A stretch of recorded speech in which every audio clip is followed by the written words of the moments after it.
Audio Jungle.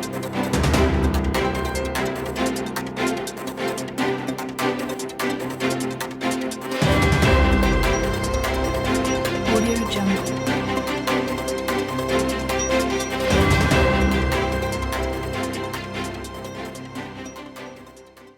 Bonjour ou bonsoir fidèles internautes, très heureux de vous savoir une fois de plus nombreux à suivre votre émission Droit de savoir.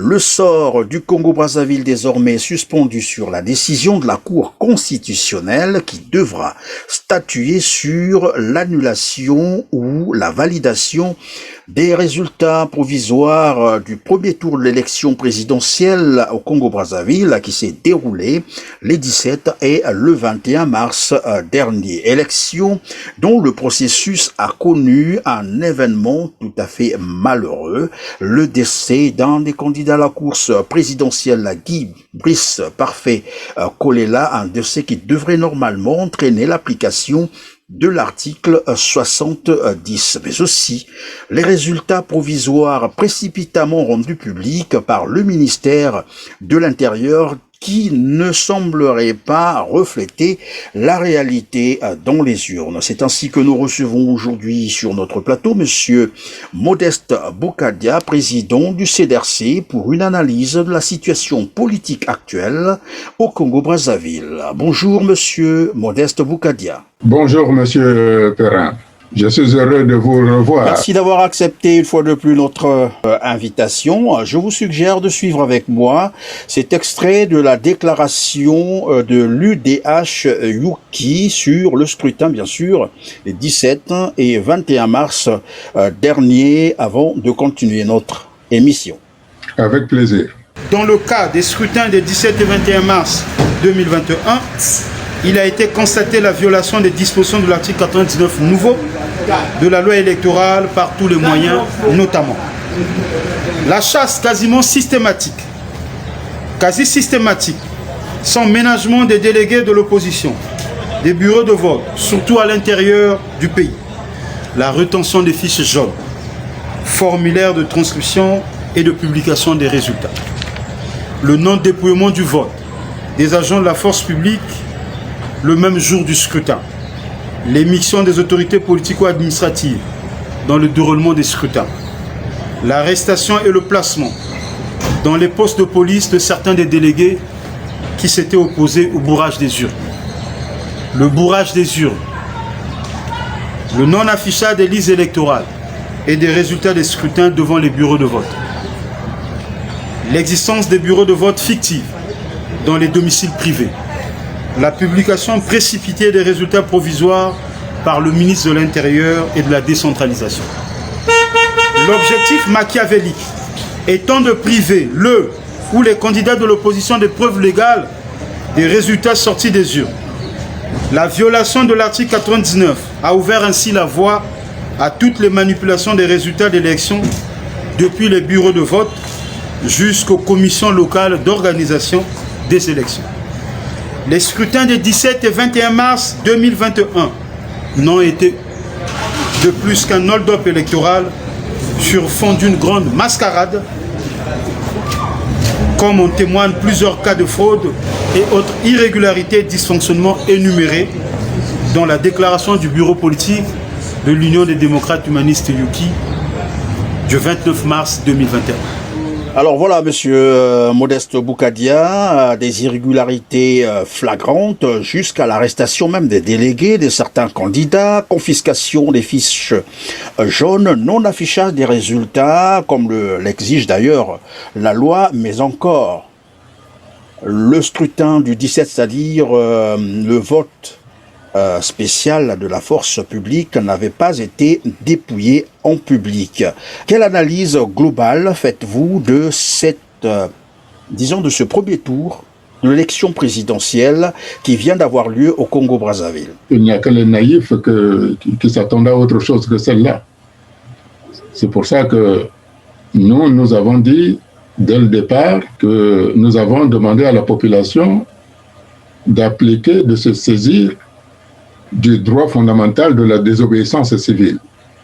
Ce qui a été le cas, puisque au regard des résultats qui viennent soit du ministère de l'Intérieur de M. Zéphirin Mboulou et celui de la Commission nationale électorale indépendante présidée par M. Henri Bouka, les pourcentages sont tout à fait différents. Du ministère de l'Intérieur, on a noté qu'il y avait 88% du taux d'abstention et du côté de M. Henri Bouka, 98% du taux d'abstention. Ce qui veut dire que sur toute l'étendue du territoire, le peuple congolais ne voulait pas de cette élection, ne voulait surtout pas de ce candidat qui est M. Sassou. Voilà ce que l'on peut dire. Et quant à dire que ces irrégularités-là, ça fait partie du fonctionnement du PCT. Pour ce qui est des urnes qui n'ont pas été dépouillées, c'est tout à fait normal. Dès lors où la population s'était abstenue, cela devenait indélicat pour eux de sortir ces urnes qu'ils avaient déjà bourrées auparavant. D'ailleurs, comme le fait remarquer le candidat Mathias Nzan, qui, au sortir de cette élection, a fait valoir que le jour même du scrutin, il n'avait pas de carte d'électeur, ni sa famille, ni dans plusieurs localités. Un candidat qui n'a pas de carte d'électeur. Le débat doit se tourner sur l'annulation de cette élection, parce que le monde entier nous regarde et il serait malheureux que à la suite de ce qui est arrivé, surtout une présidentielle qui a été entachée par l'empêchement, sinon le décès d'un des candidats majeurs qui aurait pu gagner cette élection. Et si on l'impute à M. Sassou, la situation serait intenable. Nous y viendrons notamment sur le décès du candidat Guy Brice Parfait Kolela au courant de ce processus. Mais dites-moi, qu'est-ce qui, selon vous, a dû motiver la précipitation dans la publication des résultats provisoires du premier tour, 48 heures juste après le scrutin, sachant que le Congo-Brazzaville, c'est quand même un pays où les infrastructures routières sont totalement délabrées, mais aussi que l'Internet avait été coupé pendant plus de 2 jours. Comment expliquer cette précipitation-là ? Si j'ai bonne mémoire, j'étais en prison, mais en 2016, il avait pris beaucoup de temps pour annoncer les résultats. Mais en 2021, les structures se sont complètement dégradées. C'est qu'ils savaient qu'il y avait quelque chose de dramatique qui était arrivé. Donc, il fallait faire vite pour que les gens ne se ressaisissent pas. Donc, c'est dans cette précipitation-là qu'il a utilisé pour se proclamer vainqueur, mais tout le monde sait très bien que des résultats dont on sait que ceux qui doivent provenir de l'intérieur avec les routes que nous avons et son réseau Internet, c'est qu'il y a une raison. Et c'est cette raison-là qui aujourd'hui nous fait tourner vers le Conseil constitutionnel et la Commission nationale électorale indépendante. Monsieur Sassou ne voulait surtout pas appliquer l'article 70 de sa propre constitution qu'il a imposé au peuple congolais en 2015. C'est ça la réalité. Voilà la où on trouve la raison pour laquelle le monsieur Sassou a piégé le Conseil constitutionnel et la Commission nationale électorale indépendante. C'est parce que il y avait quelque chose de grave. Voilà. Évidemment, Monsieur Boukadia, vous faites déjà état de ce fait malheureux, d'ailleurs, ce fait qui a marqué le premier tour du scrutin, le décès de Brice Parfait Kolela, qui devrait naturellement entraîner l'application de l'article 70, comme vous l'avez dit tout à l'heure, de la Constitution, du 25 octobre 2015, tel que le rappelle d'ailleurs le jeune Destin Gavet du mouvement républicain, que je vous propose d'ailleurs de suivre, et on va continuer notre émission. Que dire de la proclamation express des résultats provisoires par le ministre de l'Intérieur, moins de 48 heures après la fermeture des bureaux de vote? Combien même nous savons qu'un véhicule quittant Mbinda vers la frontière du Gabon dans le département d'Inyari, pour atteindre Brazzaville, il faudrait au minimum 48 heures. De même, Infondo dans le département de la Likwala, dont nous connaissons l'état des infrastructures routières, et lorsque nous savons que le système informatique au Congo est non seulement quasi inexistant, mais elle a été aussi il a été aussi coupé. De l'annulation de facto du scrutin au regard des violences de la loi électorale et de l'article 70 de la Constitution. Venons-en au tournant de ces élections. Conformément à l'article 70 de la Constitution du 25 octobre 2015, nous citons: si avant le premier tour du scrutin, un des candidats décède ou se trouve définitivement empêché, la Cour constitutionnelle prononce le report de l'élection. Le candidat Guy Brice Parfait Kolela, notre allié, a été hospitalisé le vendredi 19 mars 2021 dans un état sérieux.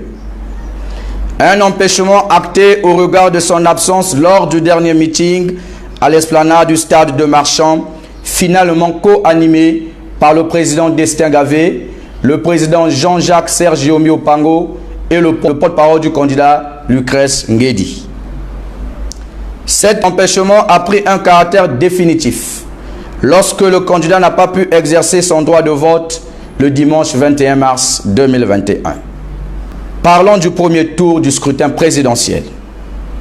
Le premier tour est l'ensemble des opérations liées à la préparation, à l'organisation, au déroulement et à la publication des résultats provisoires par l'organe compétent. En se fondant sur cette réalité indiscutable, outre le fait que le candidat était empêché, s'en est suivi malheureusement son décès, trouble et tragique, officiellement annoncé dans la nuit du dimanche 21 mars au lundi 22 mars 2021. Ceci, avant la publication des résultats provisoires, qui est intervenu le mardi 23 mars dans les après-midi. Donc, l'article 70 reste et demeure valable dans le cas d'espèce. En effet, alliés du candidat Guy Brice Parfait Kolela, nous sommes à mesure d'affirmer qu'il était définitivement empêché depuis le samedi 20 mars 2021. Vous venez là de suivre le jeune Destin Gavé du mouvement républicain, allié d'ailleurs de l'UDH Yuki dans sa déclaration, une véritable démonstration de la fraude. Alors, quel est votre avis sur l'application de l'article 70 tel que commenté tout à l'heure par le jeune Gavé? Mais cela va dans le sens... Je ne qualifierais pas ça comme hélas, comme élément, comme incident malheureux. C'est très grave ce qui est arrivé. C'est très grave. C'est un fait majeur. C'est pour ça que le monsieur qui a exposé a donné les éléments, les arguments indispensables que le Conseil constitutionnel et la Commission électorale doivent entendre. Ce ne sont pas des rêves ou bien des gesticulations, mais bien des éléments probants, des faits réels qui font que l'article 70 doit être sans équivoque, être appliqué. Et ceci pour la paix dans le pays, et ceci pour la stabilité de la sous-région, et ceci pour l'unité du pays. Parce qu'il est à craindre que si jamais cet article-là n'est pas appliqué, chacun pourra prévaloir de dicter sa loi. Et aucun pays ne pourra condamner si jamais il y a des dérives qui arrivent. C'est pour ça que j'attire l'attention en particulier du président de la Commission nationale électorale indépendante, M.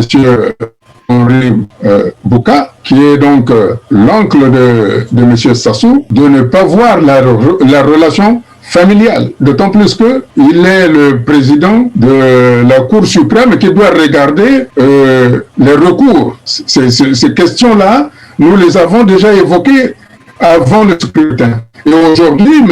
Henri Bouka se trouve dans une situation très difficile. J'abonde dans le sens de l'argumentation que nous venons d'écouter et je suis certain, je suis sûr que ces arguments-là seront écoutés. Une bonne partie du pays n'a pas voté.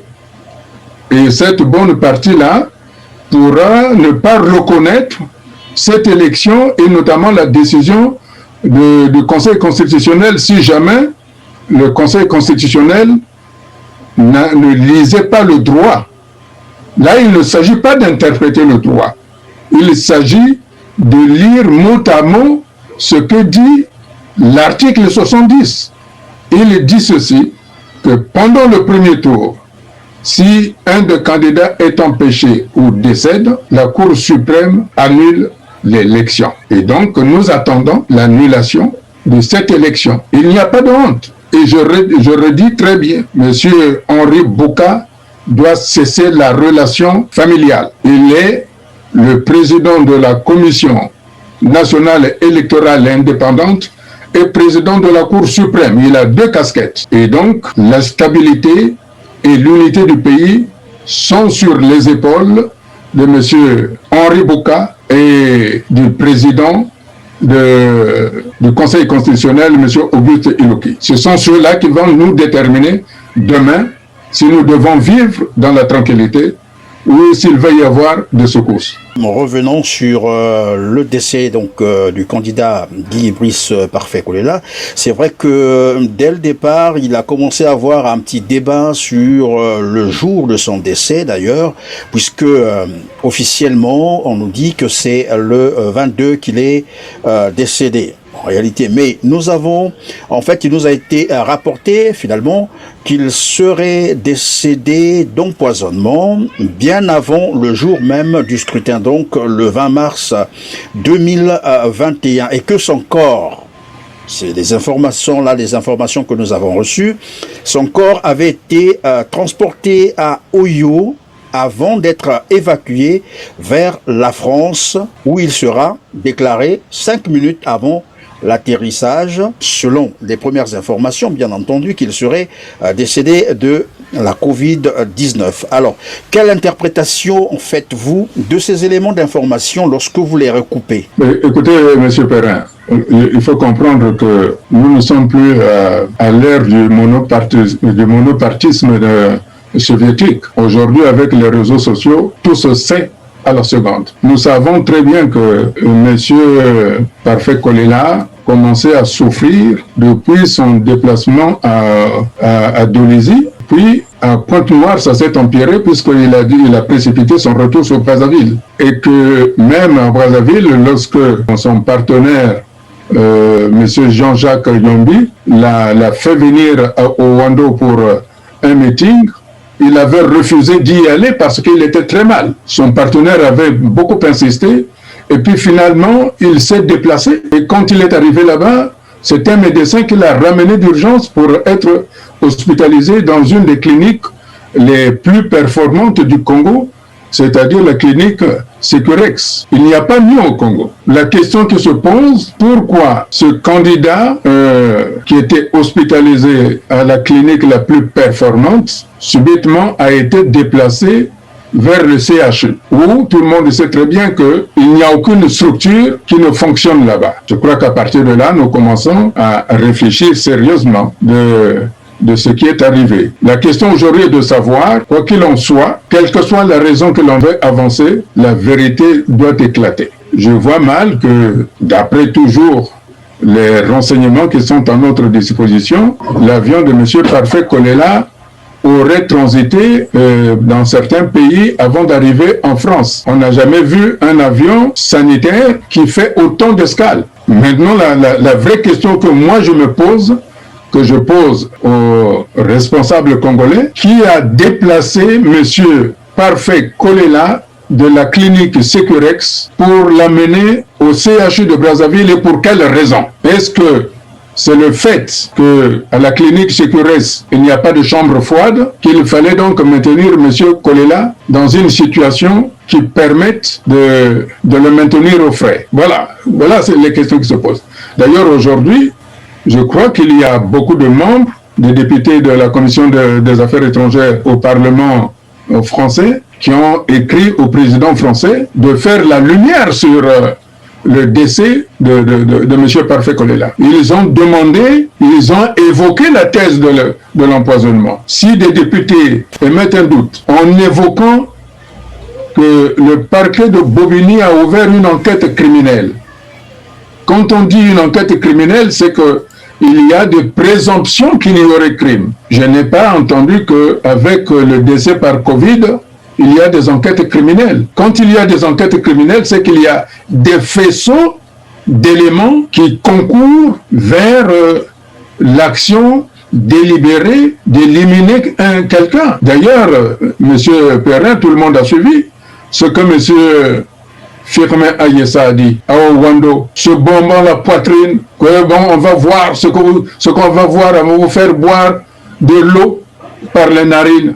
Ça s'appelle de la préméditation. Et quand quelqu'un comme M. Firmin Ayessa, Premier ministre, menace quelqu'un de l'assassiner et 3 ou 4 jours après, la personne meurt, il n'y a plus de doute à se poser des questions de savoir de quoi la personne est décédée. Voilà la réalité. Donc je pense qu'aujourd'hui, le Congo doit se ressaisir parce que le peuple congolais commence à avoir marre d'entendre « Nous avons brûlé le poule et le ciel n'est pas tombé, on va vous faire boire de l'eau par les narines et les gens tombent ». Je crois que ça, c'est la limite qui n'aurait pas dû être franchie. Surtout que l'ensemble du peuple congolais, du nord au sud, ils n'ont pas voté. C'est pour ça que dans un des tweets que j'ai fait, j'ai demandé au gouvernement français que le soutien permanent aux dictatures renforce le sentiment anti-français. Et vous vous rendez compte qu'aujourd'hui, après le Centrafrique,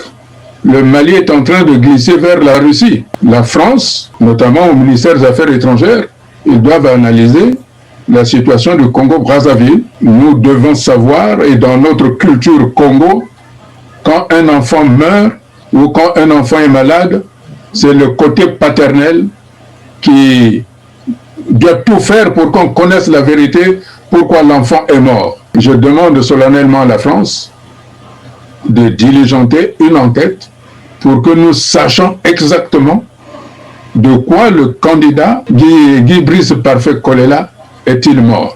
Évidemment, vous faites déjà bien de parler de la France. C'est la question que j'aimerais bien vous poser, en attendant bien sûr qu'il y ait suite à votre demande. Que vous inspire le silence de la France dans le cas actuel du Congo-Brazzaville, lorsqu'on sait que la France a toujours eu un mot sur les élections dans les pays d'Afrique francophone. Mais dans le cas du Congo, la France est aux abonnés absents. Qu'est-ce qui peut justifier cela? Le silence de la France, pour l'instant, elle est en train d'analyser la situation. Il est vrai que M. Sassou a piégé la France en mettant dans un avion un corps sans vie qu'ils ont été obligés de faire mourir 5 minutes avant l'atterrissage de l'avion. Ça, je crois que c'est une erreur. Pourtant, j'ai bon espoir que la France reste une puissance. Ce ne sont pas les petits arrangements qui doivent faire taire la vérité. Je crois que la France est en train d'analyser la situation, malgré les erreurs commises dans ce qui s'est passé au Congo, de se ressaisir, disant que le Congo est un pays partenaire qui a une histoire commune avec la France. Si le général de Gaulle n'avait pas déplacé la capitale de la France en faisant de Brazzaville la capitale de la France libre, le monde libre aujourd'hui parlerait allemand. Tous seraient assujettis au nazisme. Et donc, je crois que le Congo a amené au niveau de la France, notamment dans la résolution du conflit, du dernier conflit mondial, le soutien qu'il fallait, puisque la division Leclerc qui a libéré, qui est rentrée dans Paris, venait de Brazzaville, en passant par le Tchad et puis en remontant. Donc cette histoire-là, nous devons la conserver.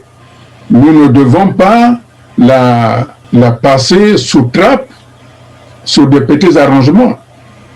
Et surtout que si jamais il ne se trouve pas une solution, le sentiment anti-français qui fleurit de par ailleurs à travers l'Afrique va gagner l'Afrique centrale. Mais mon souhait, c'est que la France reste le partenaire privilégié du Congo-Brazzaville. C'est pour cela que j'ai bon espoir que la France va prendre la décision de peser de tout son poids, non seulement politique, mais économique, pour que l'article 70 soit appliqué et que nous repartions vers une élection.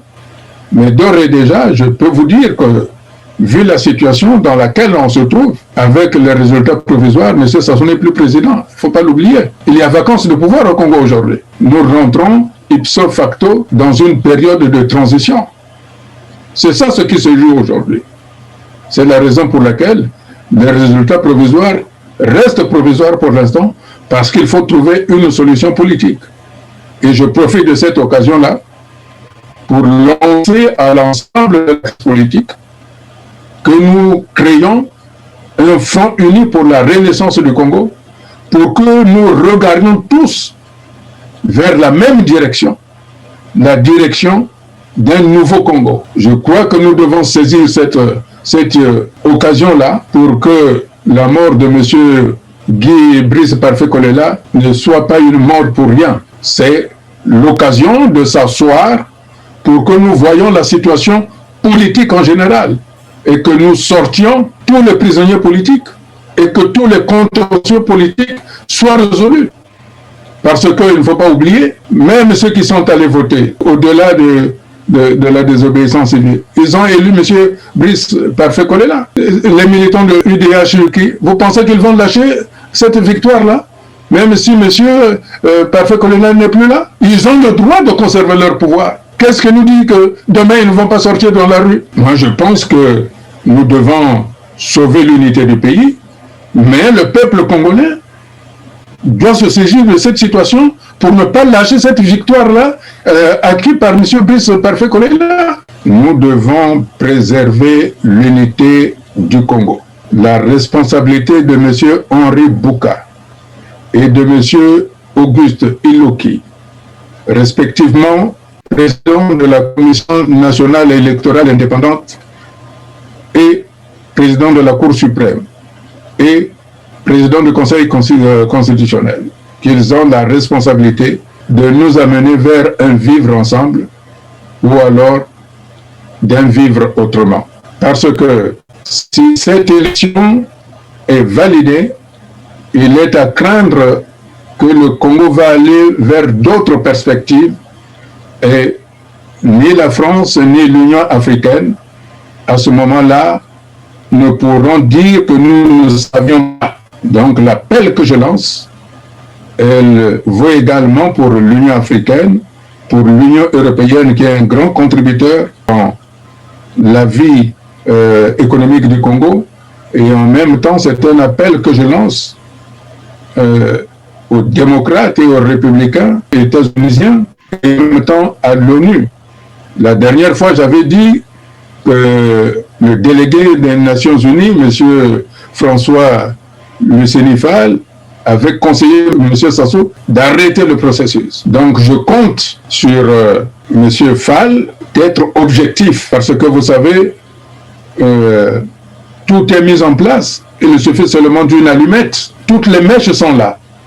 Il suffit seulement d'une allumette pour que ça brûle. Monsieur Modeste Boukadia, lorsque je vous entends parler, j'ai bien envie de savoir quoi vous craignez.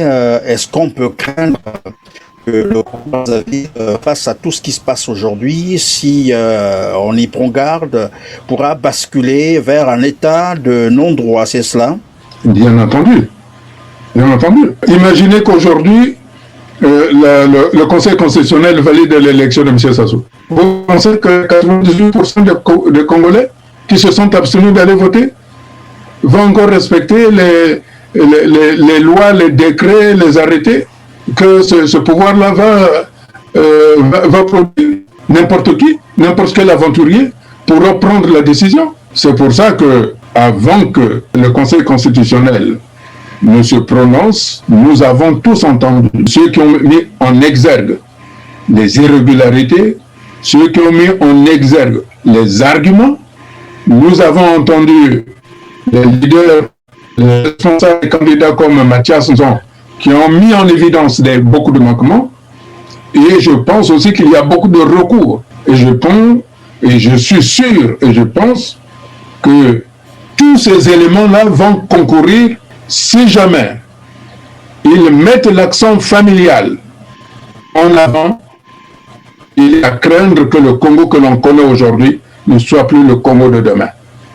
Parce que ces jeunes qui sont là, vous avez vu que l'université, on a commencé à manifester et quand les étudiants sont dans la rue, la population suit. Et d'ailleurs, je voudrais féliciter les forces armées congolaises qui ont été observateurs sans agir. Je suis fier de cette armée-là qui comprend que quand le peuple n'est pas d'accord, le peuple se lève, l'armée est là pour assurer l'ordre et non pour tirer, frapper. C'est ce que j'avais dit, que si l'armée est du côté du peuple, le peuple sera reconnaissant de son armée. Et c'est ce que j'attends des forces armées congolaises.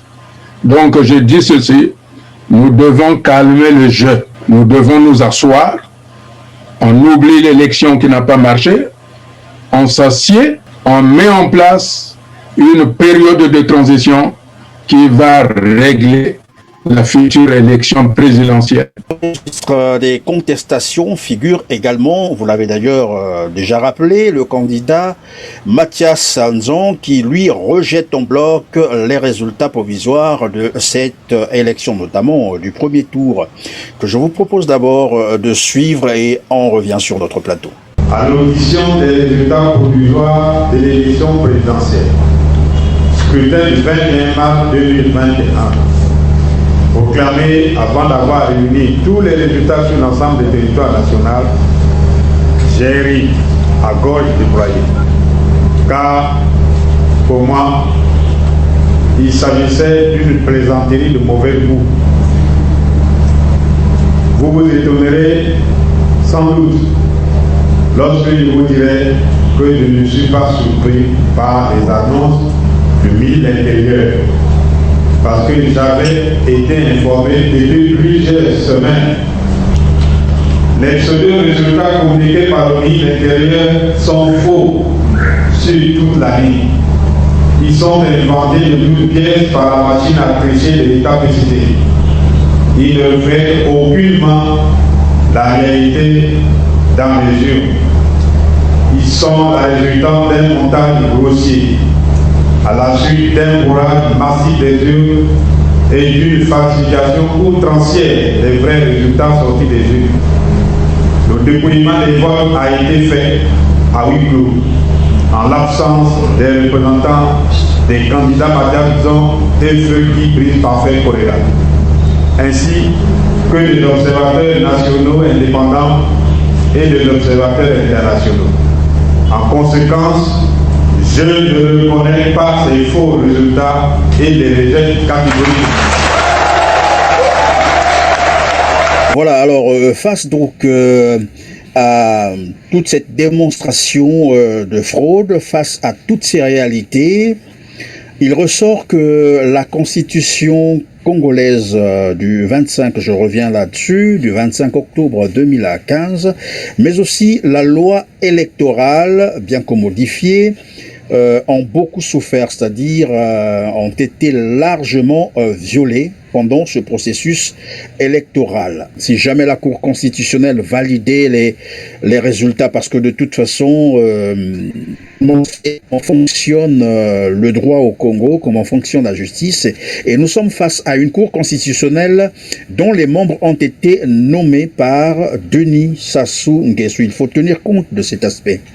Je ne l'oublie pas, M. Perrin. Je dis ceci. Il s'agit aujourd'hui de penser l'avenir du Congo.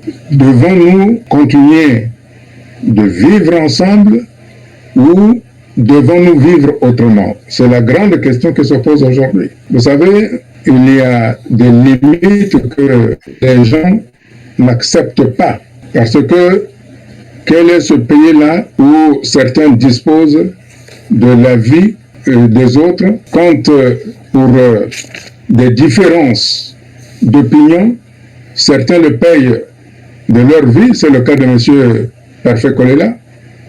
D'autres le payent par privation de liberté citoyenne en passant 575 jours en prison. Quel est ce pays-là? Est-ce que vous trouvez normal que quand vous ne pensez pas de la même façon, on vous jette en prison, tel que le général Moukoko, tel que M. Okombi Salissa?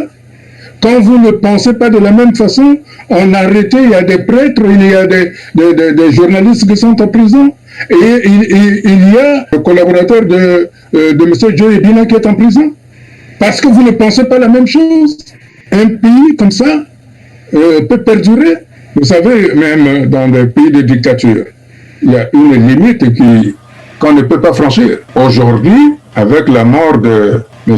Parfait Kolela, il n'est pas sûr que les cadres, les militants et ceux qui avaient mis l'espoir sur Parfait Kolela puissent rester tranquilles. Vous savez, moi je ne parierai pas sur les 5 ans de M. Sassou. Je ne parierai pas sur ça. Je pense qu'il est mieux que le Conseil constitutionnel, comme l'a dit M. Mathias Sonson, que je félicite d'ailleurs de ce courage qu'il a eu, même si au départ, je l'avais mis en garde en disant, attention, on ne peut plus parler sur le passé. Mais je lui tends la main, allons ensemble dans un front uni pour la renaissance du Congo, pour que nous nous mettons en face de M. Sassou. Parce que l'adversaire numéro 1, c'est M. Sassou. C'est lui qui nous met dans cette situation-là. C'est lui qui a piégé la commission électorale. C'est lui finalement qui va malmener la Cour suprême qui doit regarder tous ces recours-là. C'est pour ça que les forces politiques de l'opposition doivent s'unir et se mettre en ordre de bataille. Et quand les hommes politiques seront unis, le peuple va se mettre debout. Et je ne pense pas que M. Sassou fera un jour de plus. Alors, dans sa dernière volonté, vous vous souviendrez certainement que vous le savez, Guy Brice Parfait Kolela a prononcé quelques phrases. Battez-vous pour le changement, battez-vous pour l'avenir de vos enfants. Comme quoi, il était aussi conscient que le régime actuel a failli. Quelles solutions sont envisageables maintenant lorsqu'on sait que les élections au Congo-Brazzaville, ça ne marchera jamais avec ce régime? Écoutez, moi je suis pour la stabilité du Congo, je suis pour le rayonnement de l'Afrique centrale, je suis pour un mieux vivre ensemble. Je suis républicain et démocrate en même temps. Et je pense que ce qu'il y a lieu de faire aujourd'hui pour éviter toute dérive, puisque la crainte de M. Sassou, c'est de ne pas finir à la CPI, parce qu'il le mérite largement. Alors, c'est que nous mettons en place rapidement un gouvernement de transition. Et c'est ce gouvernement de transition-là qui va mettre en place le dialogue international, qu'on appelle conférence internationale, où nous aurons à prendre des décisions politiques. S'il n'y a pas une volonté politique de la part du PCT et de M. Sassou, il est à craindre que malgré notre bonne volonté, le Congo se choisisse des destinées qui seront dramatiques pour tout le monde. Et il ne faut pas oublier, M. Perrin, qu'au Congo, les bourreaux et les victimes se côtoient. Et donc, s'il y a une situation difficile, ça sera déjà ce qui s'est passé en 98. C'était pire que le Rwanda, mais là, cela me fait énormément peur. C'est pour ça que, de toutes mes forces, j'appelle les acteurs politiques de se surpasser pour éviter que le Congo ne se désagrège. Vous avez encore quelques secondes, juste pour le mot de la fin. Écoutez, le mot de la fin, je voudrais dire au peuple congolais que vous êtes un grand peuple, que vous avez montré la maturité politique. C'est cette maturité-là qu'il faut mettre aujourd'hui en mouvement. Vous avez gagné une victoire, il faut savoir conserver cette victoire-là. Monsieur Sassou n'a pas gagné. C'est vous, le peuple congolais, qui avez gagné. C'est votre avenir qui est en jeu et c'est à vous de défendre cet avenir-là. C'est à vous de choisir la destinée que vous voulez donner au pays. Monsieur Sassou est du passé, construisons l'avenir autrement, mais ensemble. Bien, merci Monsieur Modeste Boukadia d'avoir répondu à nos questions, mais surtout d'avoir accepté une fois de plus notre invitation. Quant à vous, chers téléspectateurs, vous avez été une fois de plus les meilleurs. Restez donc branchés sur votre canal TLR TV. TLR TV, comme vous le savez, c'est l'information au cœur de la Renaissance. Quant à moi, je vous retrouve très prochainement, mais en attendant, portez-vous bien. Merci.